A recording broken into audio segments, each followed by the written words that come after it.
একটা ওয়াও ভাই, এদিকে মানে এদিকের সিনটা দেখছেন, সূর্য একেবারে ডুবি ডুবি একটা অবস্থা, আর ব্রিজগুলো পাখিগুলো উড়ে উড়ে বাসায় যাচ্ছে যার যার, কিন্তু প্রচুর সুন্দর লাগতেছে ভাই এইদিকের সিনটা। আর ওই যে পদ্মা সেতু কুয়াশা অলরেডি ঢাইকে ফেলছে।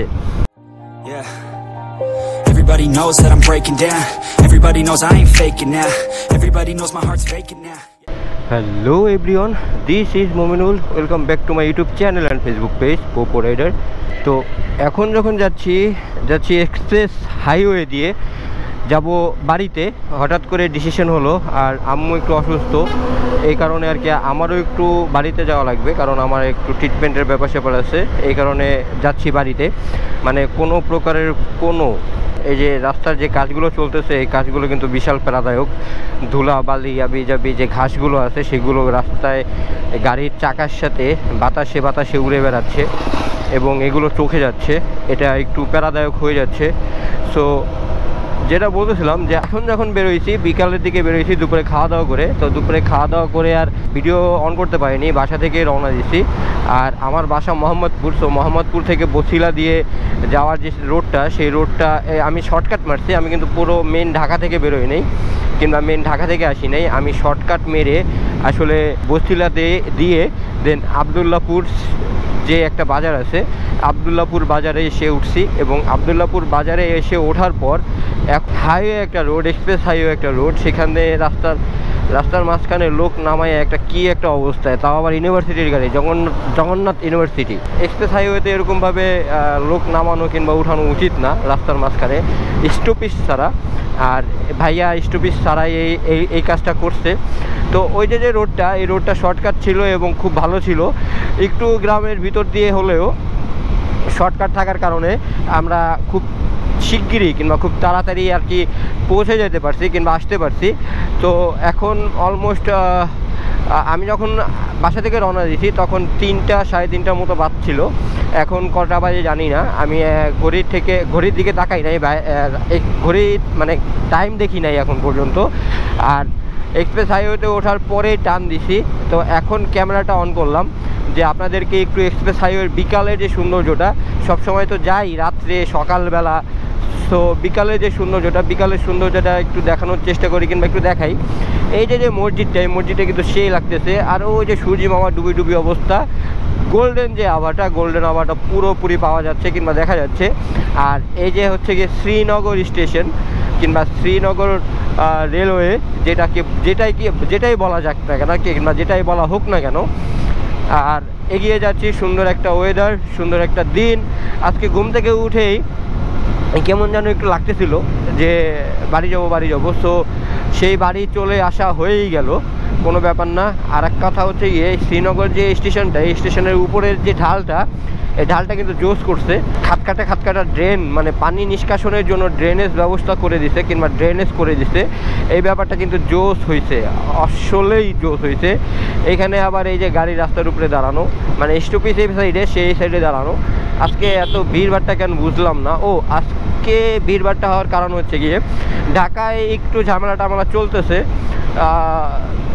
রাজনৈতিক ঝামেলা, মানে ডিটেলসে আমরা ঝামেলায় না যাই, জাস্ট এটুকুই জানি যে রাজনৈতিক ঝামেলা চলতেছে। এই কারণে আরও আমি বের হয়ে গেছি যে যাতে কোনো সমস্যা না হয় কিংবা কোনো সমস্যা হওয়ার আগেই যাতে বের হয়ে যেতে পারি। তো এই হচ্ছে গিয়ে অবস্থা, আর এই হচ্ছে গিয়ে ব্যাপার। এই যেই বাস স্টপটা, মানে বাস স্টেশনটা কিংবা বাস স্টপটা কিন্তু জোস হয়েছে, তো জোস লাগতেছে আর কি আমার কাছে দেখতে ভালো লাগছে। তো কার কাছে কীরকম লাগে সেটা ব্যাপারটা জানি না। আর এখানের গাড়িগুলো এত পরিমাণে দ্রুতগামী যে পিছন থেকে এসে হর্ন দিয়ে চাপতে বলে, যেটা কিনা আর এক সাইডে যে থাকে কিংবা আর এক সাইডের যে লোকটা আছে তার জন্য ক্ষতিকর কিংবা বিপজ্জনক। সড়ক পথে বিমানের ছোঁয়া, গাড়িতে লেখা, আসলেই বিমানের ছোঁয়া। কিন্তু যারা বাইক চালায় তাদের কাছে কিন্তু সড়ক পথ আর বিমান পথ নাই, পুরোটাই বিমান, মানে পুরোই পাংখা, উড়ে যাচ্ছি আর কি। যাই হোক, ব্যাপার না। আর বাড়ি গেলে আমার কাছে একটু ভালোই লাগে, বাচ্চাটার একটু মুখটা দেখতে পারি, বাচ্চাটাকে একটু আদর করতে পারি, বাচ্চাটার ঘ্রাণ নিতে পারি। যাই হোক, এইদিকে আবার কাশফুল নতুন করে ফুটছে, যেহেতু শীত চলে আসছে। আর ভাই শীত কিন্তু চলে আসছে, এই যে রোডটা, এই রোডটা থাকা অবস্থাতেই আমার কিন্তু প্রচুর পরিমাণে কি বলে ঠান্ডা লাগতেছে বাতাসে। আমি কিন্তু ফুল হাতা শার্ট পরা একটা, তারপরেও আমার কিন্তু প্রচুর পরিমাণে ঠান্ডা লাগতেছে বাতাসের সাথে। যে ঠান্ডা মানে ঠান্ডা যে ওয়েদারটা, সেই ঠান্ডা ওয়েদারটা ফুলফিল বোঝা কিংবা দেখা যাচ্ছে। দুপুরে খাওয়া দাওয়া করে বেরোইছি, এই জন্য রিল্যাক্সে চলে যাব আস্তে আস্তে, কোনো প্যারা নাই, চিল চিল করতে করতে। আর একটা ভাইয়া একটা আপু একটা বেবি নিয়ে যাচ্ছে, কোনো একদিন হয়তো বা আমি আমার বেবিটাকে নিয়ে ওইভাবে যেতে পারবো ইনশাল্লাহ। সামনে টোল প্লাজা, এ পাশে আছে হচ্ছে গিয়ে ট্রাকের ওজন মাপার যে জায়গাটা, সেই জায়গাটা। তো ট্রাকের যে ওজন মাপার জায়গা, তারা হাতের বাঁ দিক দিয়ে ঢুকে যাবে, আর আমরা যারা আছি তারা সোজাসুজি চলে যাব। এই ব্রিজটা ক্রস করলেই মেবি টোল প্লাজা, না হলে একটু ভুলও হতে পারে, আমার ঠিক নাই। আর এই যে একটা বাস স্টপেজ আছে কিংবা বাস স্টপ আছে, সে বাস স্টপে সেরকম লোকজনের ভিড়ভাড়টা দেখতেছি না। এদিকে আমার ভাইয়ারা আড্ডা টাড্ডা দিচ্ছে বিকাল টাইমে, ভালোই লাগতেছে তাদের আড্ডা দেখতে। না না না, এটা মাওয়া রেলওয়ে স্টেশন, আমি একটু ভুল বলেছি। মাওয়া রেলওয়ে স্টেশন যেটা, সেটার পাশ দিয়ে এখন যাচ্ছি। আর এখন যাব হচ্ছে গিয়ে পদ্মা সেতু টোল প্লাজা, 2 কিলোমিটার আছে। তো পদ্মা সেতু টোল প্লাজার ওখানে যাব, একটা দোকানে থামবো, একটু পানি টানি খাবো, দেন আবার রওনা দেব। তাহলে পদ্মা সেতুতে উঠে টোল দিয়ে আবার আপনাদের সাথে দেখা হচ্ছে। চলে আসছি পদ্মা সেতুতে, টোল দিয়ে দিয়েছি। এখন আসছি হচ্ছে গিয়ে পদ্মা সেতু টোল প্লাজা, যেটা কিনা মাওয়া প্রান্ত থেকে এখন চলে যাব জাজিরা প্রান্তে। আর এই যে লেনটা, এই লেনটা হচ্ছে গিয়ে বাইকের লেন, এটা আপনারা সবাই জানেন, তারপরেও বলতেছি। আর সূর্যি মামা অলরেডি সে বিদায় নিছে। আর সামনে দেখছেন ভাই কুয়াশা একটা ভাব, মানে কুয়াশাচ্ছন্ন একটা ভাব।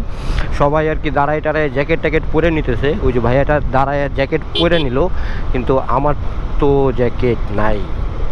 এইটা একটা কথা।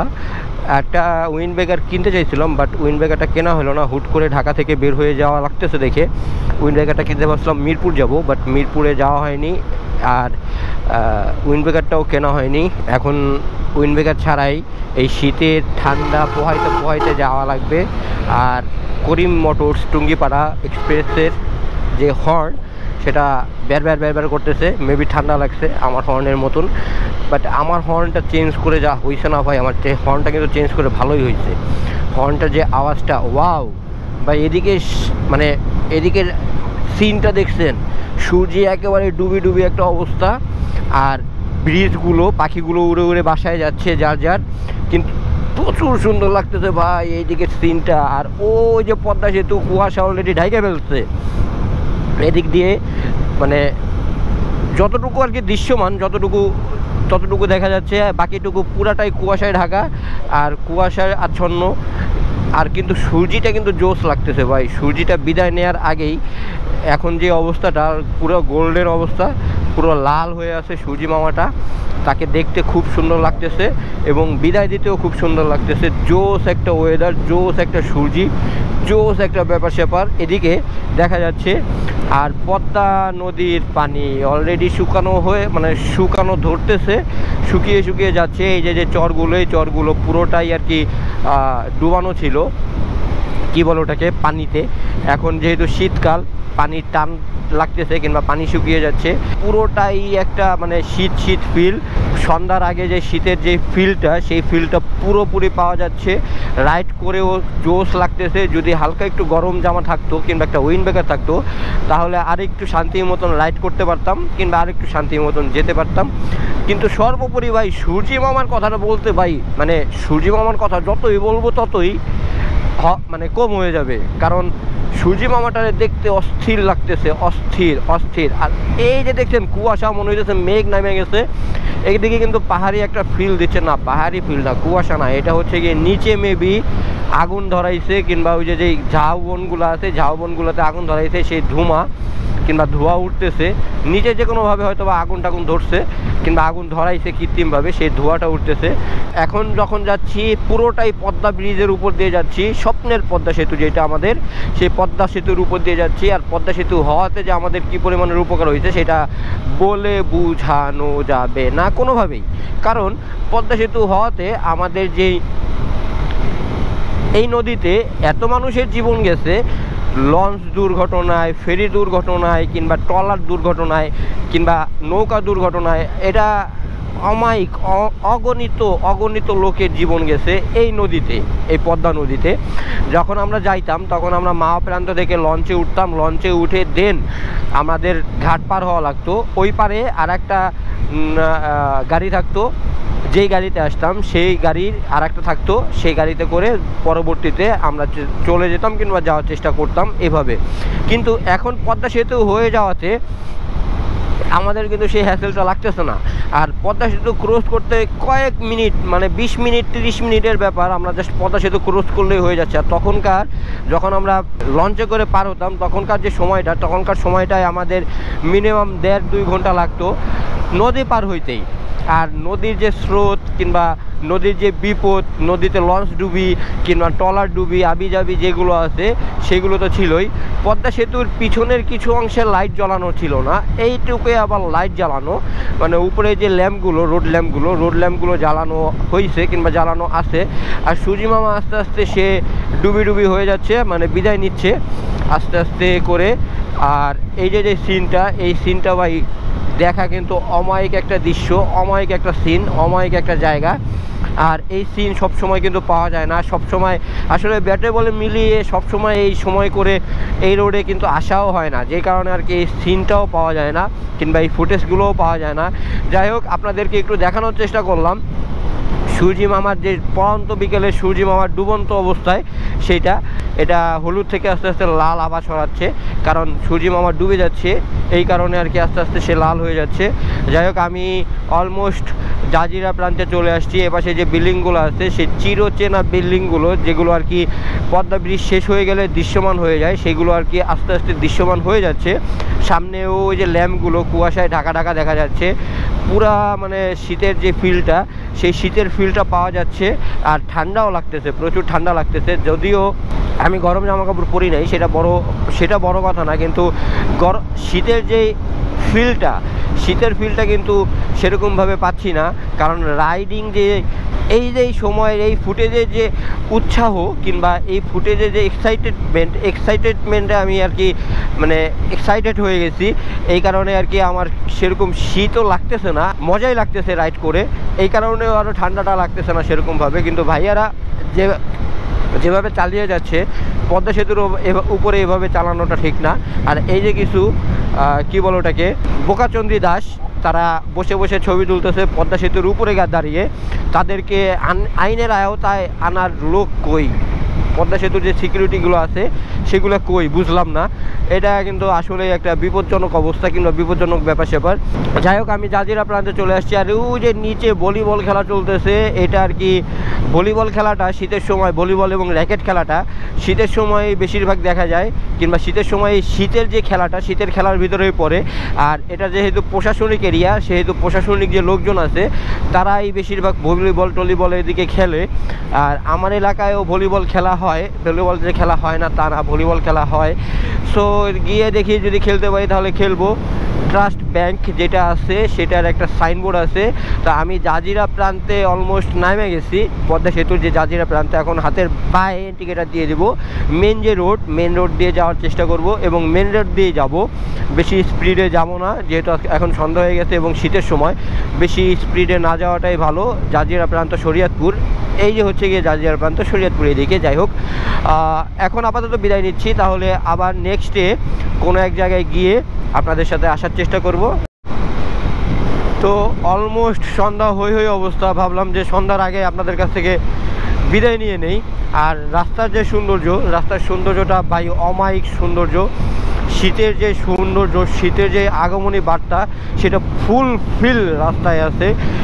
এই জায়গায় গ্রামের এই যে ক্ষেতটা কিংবা এই যে ফাঁকা জায়গাটা, আপনি মনে করেন যে শীতের সময় এই জায়গায় আপনি বেড়াইতে গেছেন, এই আশপাশেই আপনাদের আত্মীয় বাসায় কিংবা বেড়াইতে গেছেন কোনো এক বাড়িতে। তো ওই বাড়িতে বেড়াইতে যাওয়ার পরে রাতে থাকবেন, তো বিকেলবেলাটা যদি এই যে সব খেতে হাঁটা যায় কিংবা হাঁটার চলা করা যায়, তাহলে কিন্তু জায়গাটা কিন্তু বিষয়টা কিন্তু সেই হয়, সেই পরিমাণের একটা ফিল দেয়। ঠান্ডা যে ফিল সেই ফিল, এবং শীতের যে ফিল সেই ফিল, রোমান্টিক যে ফিল, সব কিছুই পরিপূর্ণ ভাই, সব কিছুই এই রোডে কিংবা এই দিকে পরিপূর্ণ। আর গ্রাম্য এলাকার তো বলে কথাই নাই, গ্রাম্য এলাকার যে শীতের যে ফিলটা কিংবা পিঠাপুলির যে ফিলটা, সেটা তো না বললেই হয়, কোনো কথাই নাই। আর এই যে এরকম কিছু বোকা বোকা আপুরা আছে যারা রাস্তা পার হচ্ছে ফুল টুল ছিঁড়ে, এটা কিন্তু খুবই খারাপ একটা অবস্থা। এই যে গাছের ফুলগুলো ছিঁড়ে তারা রাস্তা পার হচ্ছে, এই ব্যাপারটা কিন্তু ভালো লাগলো না। কারণ এরকমভাবে রাস্তা পারাপার হওয়া কিন্তু বিপজ্জনক। কারণ হুটহাট করে একটা গাড়ি চলে আসলে সেই গাড়িটা যদি 80 স্পিডে থাকে, তাহলে কিন্তু সেই গাড়িটা কন্ট্রোল করা মানে দুষ্কর বললেই চলে, একেবারে আউট অফ কন্ট্রোল হয়ে যাবে। আর শীত যেহেতু সন্ধ্যা নেমে যাচ্ছে, যেহেতু সন্ধ্যা হয়ে গেছে অলরেডি, শীত একটু একটু যে লাগতেছে না তা না, শীত একটু একটু লাগতেছে, ভালোই শীত লাগতেছে। যেটা কিনা এই যে আর এক বোকাচন্দ্রী, যেটা কিনা মোটামুটি একটু ভালো ঠান্ডা যে কাঁপানি সেই কাঁপানিটা দিচ্ছে, কিংবা শরীরে যে ঠান্ডা ভাবটা সেই ঠান্ডা ভাবটা লাগতেছে। বাসায় গিয়ে শীতের জামা কাপড় বের করতে হবে, এই হচ্ছে কি অবস্থা। তো আমি 80 স্পিডে চালাই যাচ্ছি। আর এই যে রাস্তার ধারে যে ফুলগুলো ভাই, এই ফুলগুলো যারা ছিঁড়ে নিয়ে যাচ্ছে তাদের জন্য একটা নোটস, তারা ভাই এরকম ফুল যদি ছেঁড়ার ইচ্ছা থাকে তাহলে ভাই গাছে বাড়িতে নিজের বাড়িতে গাছ লাগান এবং ইচ্ছা মতন ফুল ছেড়েন, সমস্যা নাই। কিন্তু এই যে রাস্তার যে সৌন্দর্য বর্ধনের জন্য, যে রাস্তার সৌন্দর্য বর্ধনের জন্য যে ফুলগুলো দেওয়া হয়েছে, সেই কিংবা যে গাছগুলো লাগানো হয়েছে, সেই গাছগুলো থেকে ফুল ছেঁড়ার অধিকার কিন্তু ভাই আপনাদের নাই। এটা অনধিকার চর্চা করতেছেন আপনারা। যাই হোক, আর এই রাস্তার যে ফুলগুলো ভাই, এই ফুলগুলো কিন্তু ফুটে আছে খুব সুন্দরভাবে। জানি না ক্যামেরায় কতটুকু কি দেখা যাচ্ছে, কিন্তু খুব সুন্দর লাগতেছে। আর পাশ দিয়ে গাড়ি যাচ্ছে, সে ওভারটেক করবে। আমি যেহেতু যাচ্ছি, আমার তো যাওয়ার ভাই জায়গা নাই, আপনি হরেন দিলে আমি কই যাবো বুঝলাম না।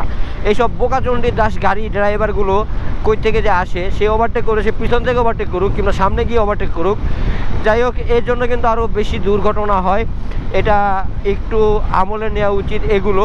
আর অলমোস্ট সন্ধ্যা হয়ে গেছে, যা আর কি ফুটেজ কীরকম কী পাচ্ছেন কিংবা কীরকম কী দেখা যাচ্ছে জানি না, আমিও বলতে পারতেছি না। 5 ক্রস করতেছি এখন। আর ভিডিও অনেক বড় হয়ে গেছে, ভিডিও থেকে এখন বিদায় নেবো। হোপ রাখতেছি ভিডিও ভালো লাগছে। যদি ভিডিওতে কোনো কিছু ভালো লাগে থাকে তাহলে অবশ্যই লাইক কমেন্ট শেয়ার করে সাবস্ক্রাইব করে পোপোর সাথে থাকবেন এবং পোপোকে দেখতে থাকবেন। এবং কালকে থেকে আবার আমার বাড়ির যে সিন কিংবা বাড়ির যে এলাকা, সেই বাড়ির এলাকায় ভিডিও আপনারা দেখবেন। তাহলে আজকের ভিডিও থেকে এখানে টাটা, বাই বাই।